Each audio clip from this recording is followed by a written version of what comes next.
Hello everyone, my name is Christian. Welcome back to Tekpon. Today our guest is Zandra, the CEO and co-founder at Panintelligence. Hello. Hello. Nice to have you on the podcast. Please tell us what your company does. Thank you, Christian. Yes, hello everyone. I'm Zandra. I'm the CEO and co-founder here at Panintelligence. We're an embedded analytics software platform, and our customers are usually SaaS vendors or technology-led organizations with lots of data. What our technology does is enables them to create white label data insights for whoever their users are of that data or that platform.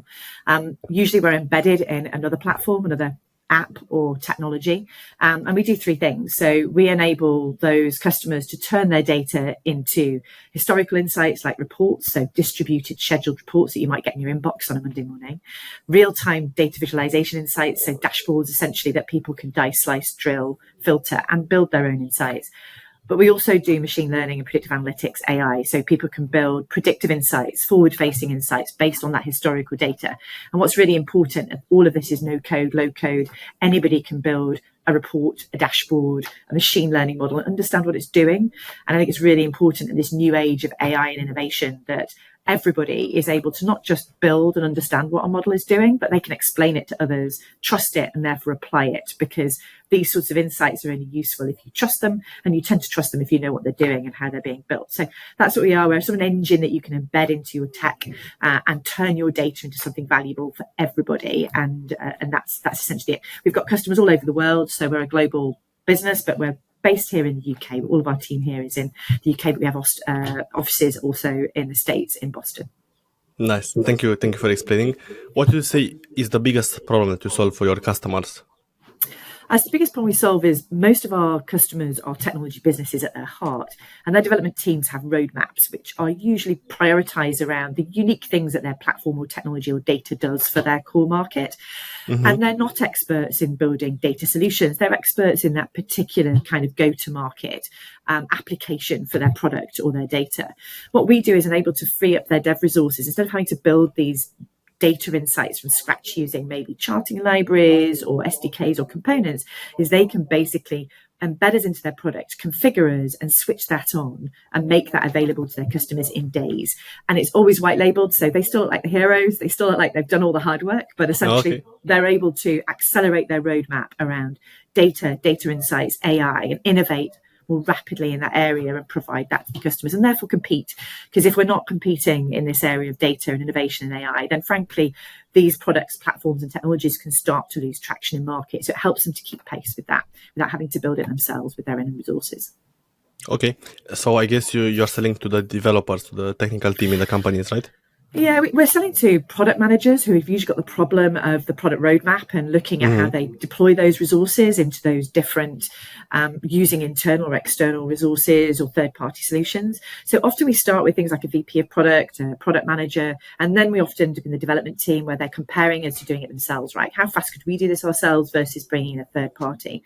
And that's where we're really being tested to check that we can help them to accelerate, but also that the technology is fit for purpose, integrates, connects with, can be that kind of secure integration part of their platform.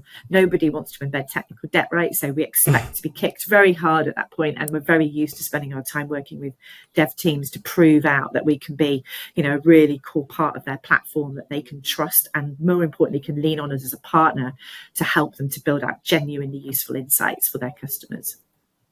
I love that. And how about the features? What do you say are the most used? So we have some uniques. I mean, people call them crown jewels and all sorts, don't they?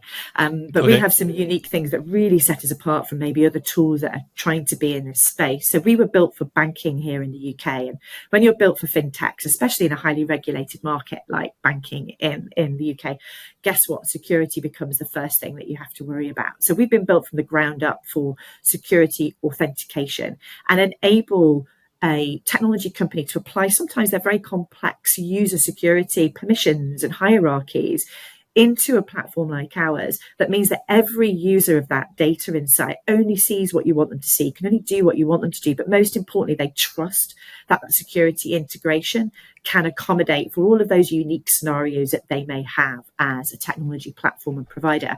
So because we've been built in that banking sector and from the ground up, that's a core part of our architecture, and it's a really key part of that.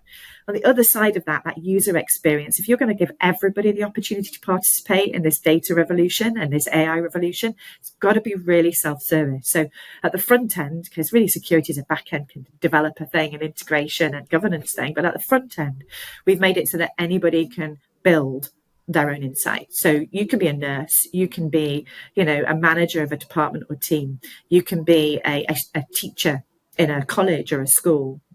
And they're able to, if they need to build something to answer a question, understand what a prediction is doing, they can see that and understand that. So that true kind of simple self-service user experience so that everyone can kind of engage really unlocks a wide range of users or data users. And again, making sure that that kind of looks and feels a cool part of the platform that it's in, so they don't see it as something separate. They just use it in the tool. So yeah, for me, data security is a really cool part of what kind of sets us apart from a lot of technology out there. But at the front end is ultimately not many data literate people across many organizations. You've got to make it as simple as possible for them to do this themselves. Thank you for sharing. How about the pricing? How does it work? Yeah, perfect question. It's interesting because a lot of technology in this space, in the kind of business intelligence analytics space, kind of work on a per user basis. In fact, a lot of platforms do, right? In SaaS, it's still a common model. Yes. We work on a usage model. So we've got a unique kind of metering engine that we can align to whatever the usage metric is of that platform that we're working with. So if you're a SaaS platform that charges per transaction or per bed or per student, we can align to that transactional monetized item in your platform. What that means is you've got a direct correlation between the usage of our technology and the revenue generated from it and your own. So you can build that into your forward-facing plans. So again, I think we're the only technology that has really allowed for that unique kind of integration into their own kind of revenue-generating unit, whatever that might be, so that we align to that and everyone can see what that looks like. We charge on a monthly basis on that per unit basis, whatever that unit is. And obviously, the more units you've got, the cheaper the unit gets. So you've got those kind of economies of scale and you've got the profitability over time. But yeah, it's a usage model. We also monetize based on the parts of the platform you use, because sometimes our customers say, well, actually, reporting and data visualization is what we need now. We want to do AI, but we know you can do it. And that's a forward-facing, maybe 6 to 12 months item. So they'll pay for the reporting and data visualization part of the platform. And when they switch that AI and prediction engine on, then they will only pay for it then. So we monetize both the unit, but also the key kind of core features of the platform that they're using as well. Right. And do you have some integrations included into your platform? Yeah, we do. So we have, a huge number of integrations to back-end databases, standard kind of connectors into your Snowflakes, your all of your SQL. It doesn't matter. There's so many Oracle. We've got about 50 connectors that are all designed to be connected into both the cloud-based data warehouses, some of your traditional kind of more on-premise type systems. So we can be deployed in the cloud to cloud, so connected to a cloud service. We can be embedded in other people's services, or we can run independently and connect into that. So cloud to cloud, we're embedded in their service. And then, like I say, connect into whatever their data source is that we are using. We have also integrations with ETL tools, people like Rivery, Panoply, and so on. So there are tools out there which we have standard integrations for that may move data. And we also have standard deployments onto all the cloud platforms. So whether it's Azure, AWS, or GCP, we're an AWS partner. We have a marketplace solution that can be downloaded. So we have standard deployments across multiple clouds. We're agnostic of cloud, agnostic of the data base or the data infrastructure that is already in place. So nobody needs to change their cloud or their data environments in order to support what we do. We should be able to slot into their infrastructure how they want with those integrations. Yeah. Absolutely. Now I'd love to know about the market. How competitive is it from your perspective, and how do you differentiate? Yeah, so it's an interesting space. The category that we're in is sort of evolving. So business intelligence as a category is big, right? You've got the Power BIs, the Tableaus, the Lookers, which would be some of your classic in-house business intelligence tools that might be used by enterprises to report on their internal reporting for maybe exec teams or management teams so that people know what's going on operationally day to day. So they would be what I'd call enterprise business intelligence tools. And then you've got these kind of embedded tools, which are designed to be embedded in other third-party products. And in that category, there's ourselves. You would have something like Amazon QuickSight, which is quite a kind of more of a toolkit type tool. Metabase, again, more of a toolkit type tool for that. Those tools require a huge amount of development resource because you have to develop around these components. You can't deploy them, configure them, point them at the data, and then basically switch them on in your platform. They're designed as developer toolkits to maybe build out some of these things inside your platform, but they become a core part of your code base. That requires time, it requires resource, and often they don't have all of the kind of standard integrations that we've got that allow for that deployment, and also upgrades and maintenance of those environments to be simple, seamless, so it's not loading your dev operations. So you've got toolkit tools that do embedding to a point, but they're quite developer intensive from a resource point of view, and therefore quite DevOps intensive. So this embedded category where you've got tools that are built for embedding in other products, that's the question you've got to ask yourself is, how fast do you want to go? How much ongoing maintenance do you want to have of these tools and ongoing development resources applied to it? Or are you wanting a partnership that can help you to get that deployed, released, and is ongoing going to be developed in line with your own ambitions around AI and data that isn't going to load your own kind of roadmap?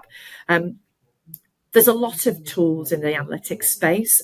Some of them do one thing, like a dashboard, and you have a lot of tools that just do data visualization. And then you've got tools which just do analytics, like Alteryx.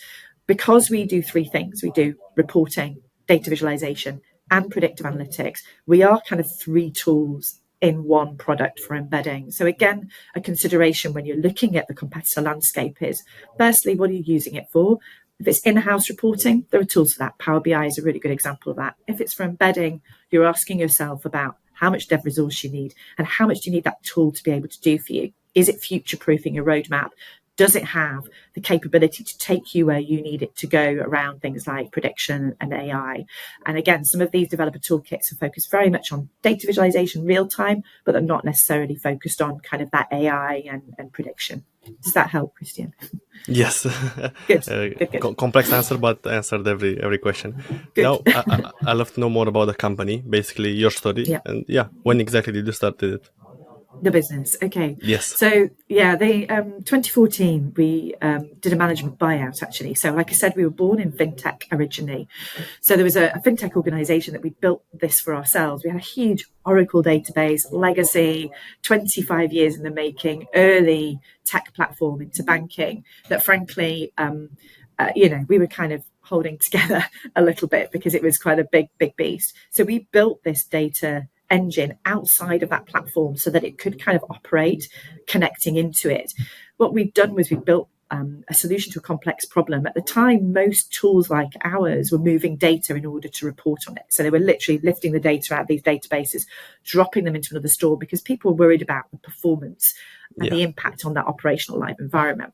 And we were told by the banks, hey, you can't do that. You can't connect directly to our data. You're going to, you can't remove our data. You need to connect directly into it. So we'd solved that problem. And actually, we found other software businesses were going, that's great. You've built that for yourself. Can we buy the IP off you? No, we'll license it though. So we started licensing our IP. Accidental go-to-market strategy, but we'll take it. We realized what we'd done was solved a problem that actually mattered to the software vendors in markets where there was huge volumes of data and nobody wanted them to move that data around. I mean, let's face it, as software businesses and technology companies, we do a lot of work around making sure that our data is secure. They've put it in a restructured data environment, that we've got all of those systems around it to ensure that their data is safe and we're governing it in the right way. To then move that for reporting just feels almost like we're undoing all of that hard work. So what we did in 2014 was we had the opportunity to buy the IP out of the business when it got sold and set up as a business that was solely focused on going to other software businesses and saying, hey, we've done this for ourselves. And at the time, there wasn't anybody querying live high volume transactional databases, but built for that kind of embedding and white labeling. So that was in 2014. There was 6 of us. We literally lifted the server that had our IP on and walked it across the car park and squatted in an office whilst we set everything up. It was like being a true startup in that regard. But we had the benefit of some IP, and we had the benefit of some people and a few customers and a bit of revenue. So it wasn't, we were incubating the business, which is a really great way to bootstrap if you can. A really great way. So that was the start. And then since 2014, we organically grew into 2019, very much break even, just investing back in the business. And then in 2019, we did our first major funding round. We did a Series A. We raised 4.5 million at that point. And we've been growing the business on the back of that. We did a sort of a follow-on round in 2022, I believe. God, I'm trying to remember, which was some additional growth capital. But like I say, we find ourselves now in a business that is, much larger. I mean, we're still only 40 odd people, but at the time, we were, and all of us are based in the UK, but with a global operation. Yeah. Wow, what a story. So from 6 to 40 people. And why did you decide to raise in 2019? So we'd spent a lot of time re-platforming the product. The product was originally built in Flash, goodness me, for those people that remember Flash as an early kind of front-end builder, essentially. And obviously Adobe, that was no longer going to be supported, and the browser, community was going to hammer us. So as far as we were concerned, that was a quick re-platform. So we spent a couple of years re-platforming, but also building out these other capabilities, like the predictive capabilities and the reporting capabilities, because initially we were a data visualization tool. Once we'd done that, we knew we'd really differentiated ourselves in the market, and the technology was on the right platform, and we needed the investment to do 2 things. One was expand globally, so really it was go to market, sales and marketing, and the second was to build out our cloud to cloud, so our true SaaS platform. Up until that point, we were able to be deployed in cloud, but it was quite a manual process. We needed to build out a true cloud operation and make sure that we had a containerized solution that was easy to deploy, but most importantly, that ongoing was able for developers to be able to upgrade, maintain, and manage those cycles into their products in a way that would create as little friction as possible for them. So we needed to do some work around that and build that out. So it was a bit around technology, but mostly around deployment in cloud and go to market. And how did you find product market fit, or when do you think you found it? I think it's a permanent search, and any organisation that thinks they've nailed it, I think, is probably not entirely being honest with themselves. We've probably refined our ideal customer profile, or ICP, many, many times, and it's amazing when you think you're narrow, you can get much narrower. And if you expand your global market, actually, you need to be getting much more disciplined around that. And it's a continuous cycle of asking yourself the question, have we got it right? So I think product market fit should be a CEO's obsession, actually, not just the obsession of a revenue leader or a marketing leader. It should be the obsession of a CEO. And asking yourself as the market adjusts as to what that means for your product market fit, and really tuning into market dynamics. So we've seen a really big shift in since there was a huge investment into SaaS vendors, obviously through the COVID periods.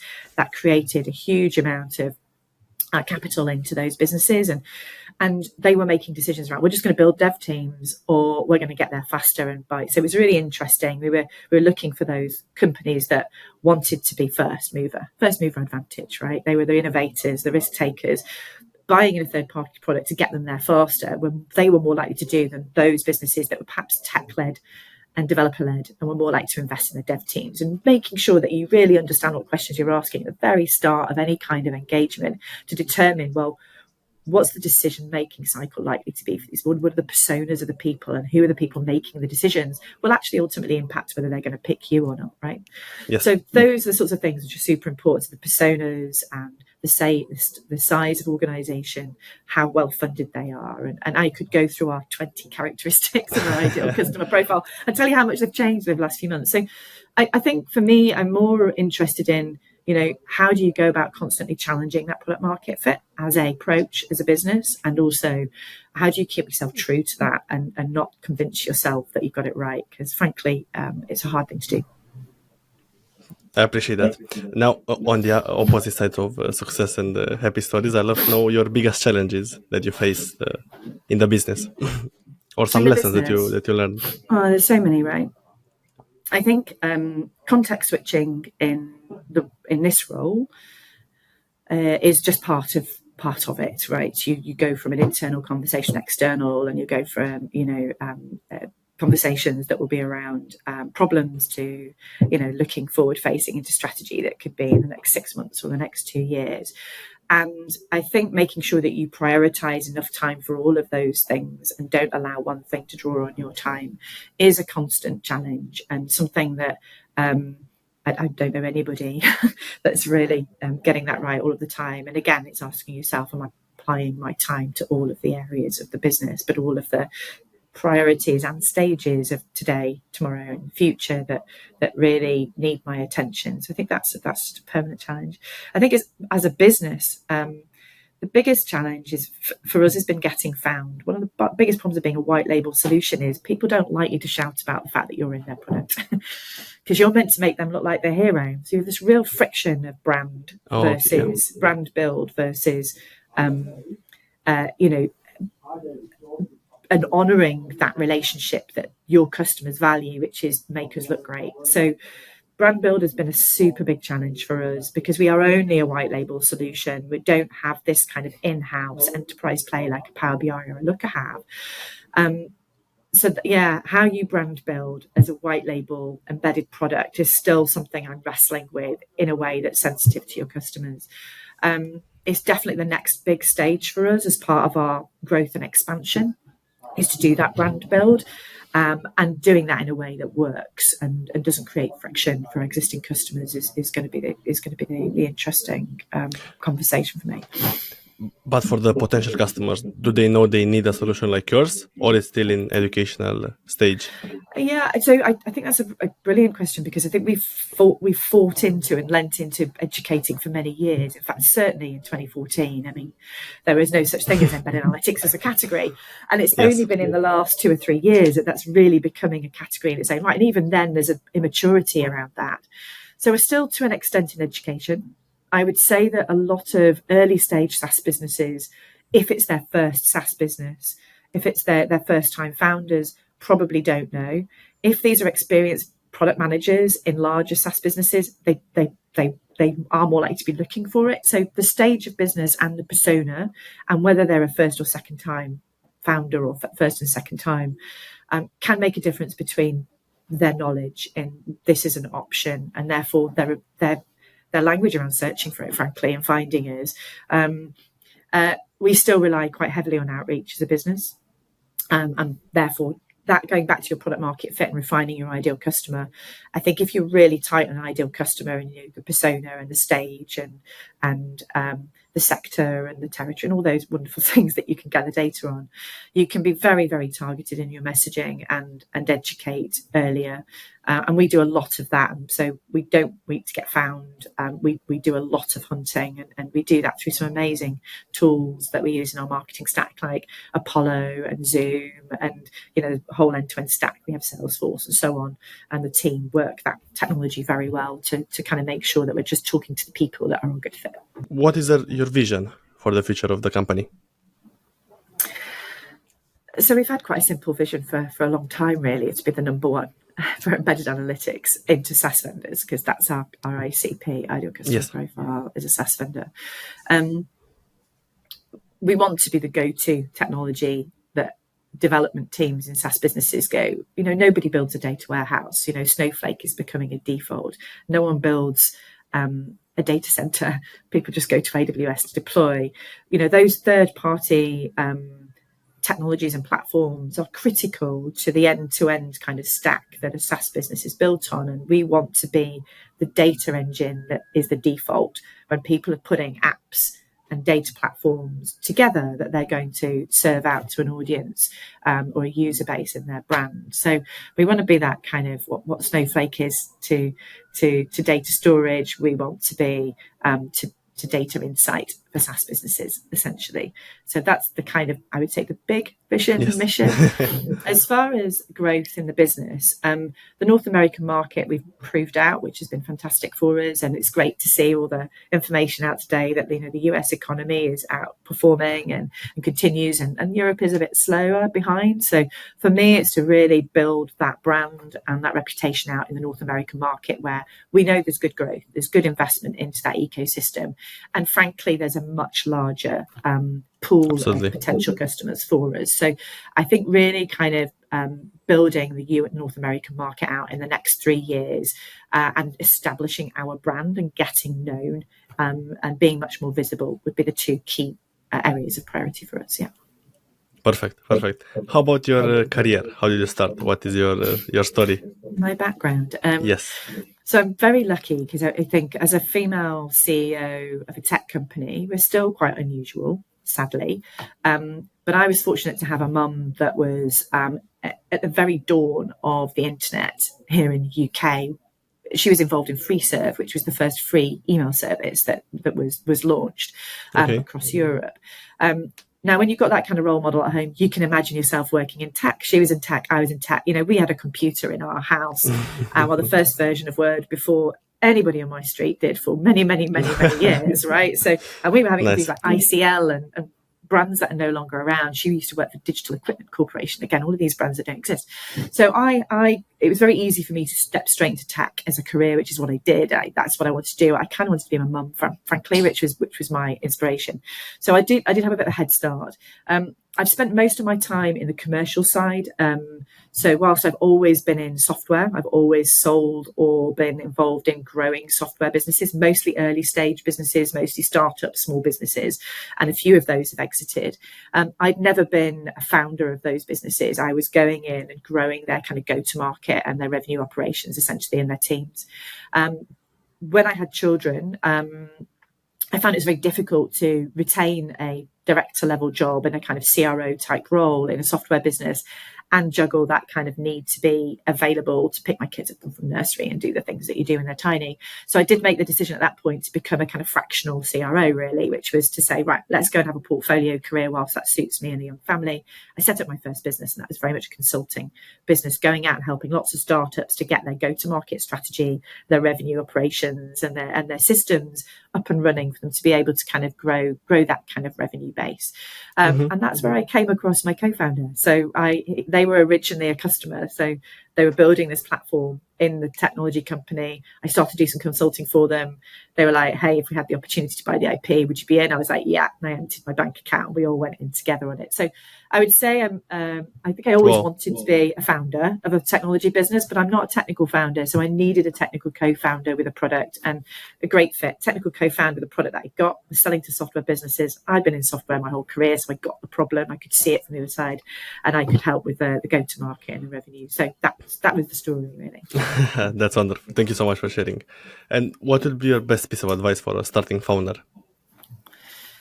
It's so much about not overthinking, in my view. At early stages, it's about taking action and not being afraid of getting it wrong, because I have got it wrong so many times. I've chosen wrong go-to-market strategies. And as somebody who's advising and has advised a lot of companies, when you're doing it for yourself, it's amazing how many rabbit holes you can find yourself in. But the key is go down them as fast as possible, reverse out of them as fast as possible. Don't worry about having detailed plans and strategies at those early stages. It is just test as many things as you can, find some traction, whether that is in marketing messaging, whether that is in sales operations, whether that is in product, UI, UX, or feedback from early customers. It's just get things in people's hands as fast as you possibly can. Don't overdevelop, don't over message, don't over, plan. It is just test as quickly and iterate. Time is the enemy of early stage founders. Even if you're burning cash, it is the thing that will get you. So just be as quick as you can, light-footed as you can, and and that is important. And even now, I get frustrated that at the pace of things, because it still needs to go faster. Never goes as fast as it needs to. Yeah. I appreciate this very much. I have one last question for you that I ask everybody on the podcast. What's your favorite SaaS tool that you use, but apart from your own, from Panintelligence? Favorite SaaS tool, or you can do top 3 if you have more. God, and we use so many. As I said, SaaS business is the best buyers of SaaS products. I've decided we're big. we like to invest in our own space. Crikey. Well, we use some really good marketing tools. I do think Apollo and Zoom are great. So Zoom from a data, so intent data, and being able to refine that to your ICP, push that into Zoom tools Info, like right? Zoom Info. Yeah. So that for intent data, narrowing that down into your ICP, and then pushing that into tools like Apollo, which is our SDR team use to sort of enrich that data with the personas that matter to us, but also to use that sequencing to make sure that connection and that follow-up is done in a timely way. We have a rule of, if you haven't tried to contact them 12 times, you haven't tried enough.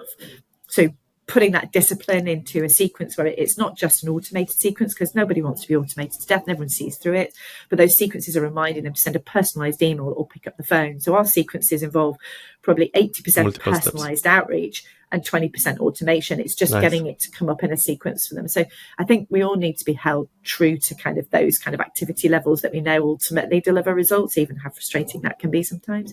So that's great. I'm a massive fan of LinkedIn, huge fan of it. I think as a leader, and actually in any level in a SaaS business, building your personal brand is super important. It's important for the business. It's important for you. And actually, it's your best way to keep in touch with the market. I learn a huge amount through LinkedIn about the market, through the newsletters and through the networks I'm engaged with. It also prompts places and spaces I should be operating in that maybe I'm not. When I see other people, I go, actually, no, I need to be there next year. So it's a really good way for me as a CEO to keep on top of like where I should be, Yes. the latest industry insights, but more importantly, keep that network very fluid and dynamic so they can see what you're doing. Brilliant for investor as well. So investors want to see you talking about the things you're doing. They want to see how you're engaging. So LinkedIn, I think, has to be one of the number one tools for and I know that's not a SaaS product as such, but I genuinely think as a business, It's too good not to include. It's almost like it's got to be there in the center. Sales Navigator's good as well for your sales team. We use that a lot. And then my little one would probably be, we've got 2 more. So ETL tool, Rivery is brilliant. That's one of my favorite partner tools for moving data. Brilliant integrations for most SaaS platforms if you're trying to move your data and put it in a central data store. And Dripify, if you're looking at kind of leveraging LinkedIn for that kind of automation. Don't depend on automation, but actually Dripify can be fantastic for that as well. Those are my 5. Thank you so much for this. I really appreciate it. It was a fantastic conversation. Really enjoyed. I hope you did too. So Very much so. Thank you, Christian. Thank you so much. Thanks for having me. No problem.